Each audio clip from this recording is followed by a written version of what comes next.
Assalamualaikum warahmatullahi wabarakatuh. Perkenalkan, saya Muti Atin, NPM 20.0502.007 akan mempresentasikan materi tentang sistem operasi terdistribusi pada pertemuan 10. Pendahuluan.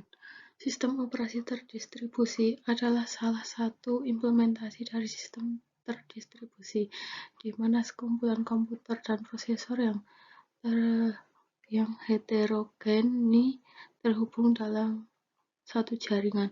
Koleksi-koleksi dari objek-objek ini secara tertutup bekerja secara bersama-sama untuk melakukan suatu tugas atau pekerjaan tertentu.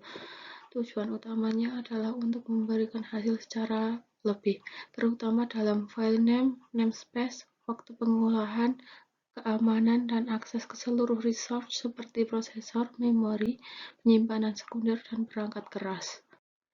Manfaat sistem operasi terdistribusi. Yang pertama, seri search. Walaupun perangkat sudah memiliki kemampuan yang cepat dalam proses-proses komputasi atau misal dalam mengakses data, tetapi pengguna masih saja menginginkan sistem berjalan dengan lebih cepat. Kedua, manfaat komputasi. Salah satu keunggulan sistem operasi terdistribusi ini adalah bahwa komputasi berjalan dalam keadaan paralel. Proses komputasi ini dipecah dalam banyak titik, yang mungkin berupa komputer pribadi, prosesor tersendiri, dan kemungkinan perangkat prosesor yang lain. Reliabilitas. Fitur unik yang dimiliki oleh DOS ini adalah reliabilitas. Berdasarkan desain dan implementasi dari desain sistem ini, maka hilangnya satu node tidak akan berdampak terhadap integritas sistem. Keempat, komunitas. Sistem operasi terdistribusi berjalan dalam jaringan dan biasanya melayani koneksi jaringan. Sistem ini umumnya digunakan user untuk proses networking.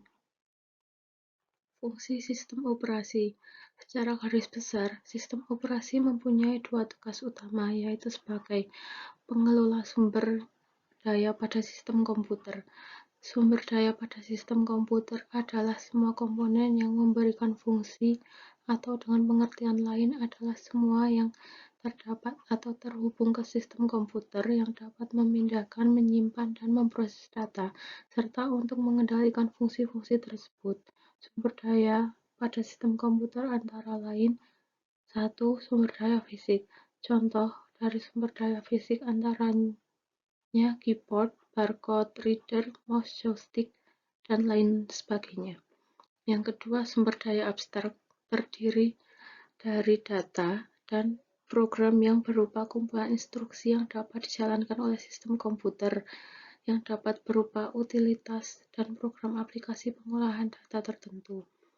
Penyedia layanan secara spesifik berfungsi untuk memberi abstraksi mesin tingkat tinggi yang lebih sederhana dan menyembunyikan kerumitan perangkat keras. Komponen inti sistem operasi. Yang pertama, manajemen proses. Proses adalah keadaan ketika sebuah program sedang dieksekusi. Sebuah proses membutuhkan beberapa sumber daya untuk menyelesaikan tugasnya. Yang kedua, manajemen memori utama.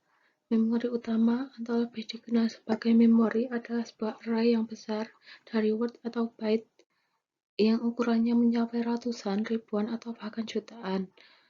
Yang ketiga, manajemen berkas. Berkas adalah kumpulan informasi yang berhubungan sesuai dengan tujuan pembuat berkas tersebut.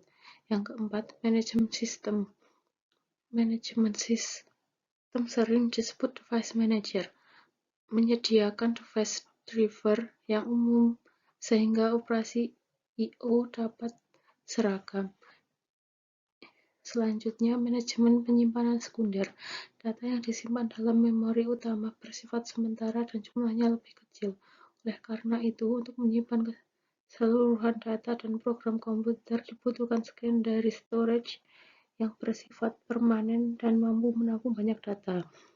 Sistem proteksi. Proteksi mengacu pada mekanisme untuk mengontrol akses yang dilakukan oleh program, prosesor, atau pengguna ke sistem sumber daya. Jaringan. Sistem terdistribusi adalah sekumpulan prosesor yang tidak terbagi memori atau clock. Yang terakhir, Command Interpreter System. Sistem operasi menunggu instruksi dari pengguna. Program yang membaca instruksi dan mengartikan control statement umumnya disebut Control Card Interpreter dan Unix Shell. Sekian presentasi dari saya. Bila ada kekurangan, mohon dimaafkan. Wassalamualaikum warahmatullahi wabarakatuh.